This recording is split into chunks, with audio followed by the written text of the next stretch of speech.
Hi guys, welcome to the NCC up here in Brisbane. I'm Nathan Lyon and I'm here to talk to you about off-spin bowling today, so hopefully I'll be able to teach you a few things about my skill and my trade. Nathan Lyon, beautiful bowling. Yeah! Bowled him, he's got him. Number one tip for learning to bowl spin is trying to spin the ball. That's what our job is as spin bowlers. We're trying to spin the ball to try and do the batsman off the wicket. Yeah. Taken. 3 fingers on the ball and really try and spin up the back of the ball. Where if you're a little bit bigger like myself and got big hands, my grip is usually 2 fingers on the ball and really try and spin up the back of the ball so it's coming out the top of your finger and going down towards the batsman. My wrist position for a normal stock off break, I cock it straight back to myself, and when I'm releasing the ball, it's coming out over the top of it like that. So it's not overly too hard. All my wrist is doing is going back and forward. A few different balls to bowl. I'm trying to bowl a back spinner at the moment, which is simply, my grip is similar, but I push the ball back into my hand, thumb comes on the ball. Instead of going over the top of the ball, I'm coming down the back of the ball, which really releases the ball out like that, so it's spinning backwards and hopefully hitting the pitch and going the other way. My run-up is simply 7 steps from the stump. I just do what's natural for me, is simply walk in until I get to the mark and really start to bowl the ball. When I'm bowling well, I'm bowling pretty side on at the crease. My delivery stance is quite small. My shoulders are going towards the target, and the big thing is I'm powering up off my back foot and spending a lot of time on my front foot. So my shoulders are going up, they're not going around. I'm putting overspin on the ball, which helps me get some bounce.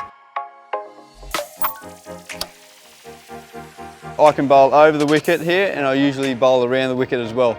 The difference between that is the different angles. If I'm bowling over the wicket, I'm looking to pitch just outside the off stump, trying to turn the ball back into the off stump. That was it, there it is. But then I can come around here and changes the whole thing. It's 1.5 meters, pretty much big difference. If I'm bowling around the wicket, I'm trying to land the ball on the stumps and still trying to hit middle and off stump. By pitching it in line with the stumps, springs in LBW. Always trying to spin to hit the stumps, especially around the off and middle stump.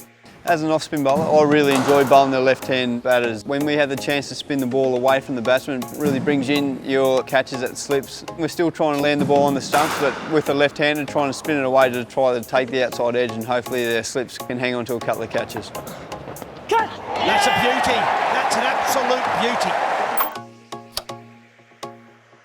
The different ways to try and work over a batsman is obviously trying to figure out where his weaknesses are ASAP, and you can do that by bowling your different balls to the batter, tossing them up a little bit higher and a little bit slower, but also throwing in arm balls or faster balls, just to see if we can work them across the crease and then hopefully slide one back into the pads and even get them out LBW, or hopefully an ideal off-spinning wicket is to do the guy in the air and bowl the batsman out through the gate.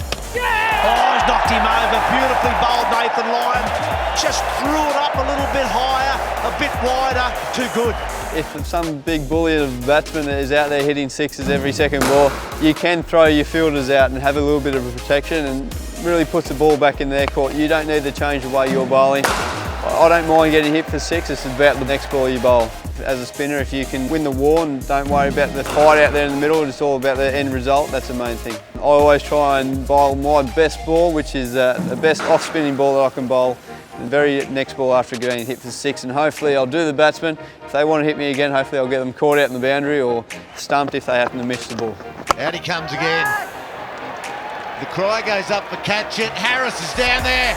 He's out!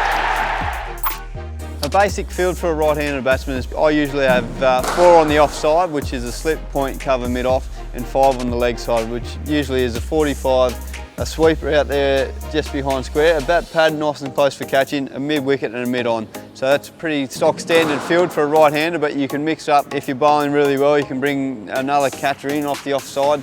I usually have a 5-4 field for a left-hander, which is a slip, a point, and cover point, a catching cover, a mid-off, and a mid-on, mid-wicket and a bat pad, and usually you can flirt with the idea of having a 45, which is a guy up and inside the ring, or a sweeper out there on the boundary for the left-hander sweep shot. Always try and have a ball in and around home. I know Mum and Dad will probably get sick of you throwing the ball up around the TV, and please do not hit the TVs, but I always sit at home watching TV, throwing a ball in my hand, just working out different wrist positions and try and figure out different ways I can release a ball to hopefully get a couple of wickets. That's better. Close. Giving him out. Giving him out. Oh, bowled him. He goes for the big hoik across the line. Well done to Nathan Lyon. Righto guys, that's my tips for my masterclass in off-spin bowling. Good luck to all the kids out there wanting to bowl off-spin, and I really hope there's a fair few out there, and look forward to seeing you guys around the summer this year. Cheers.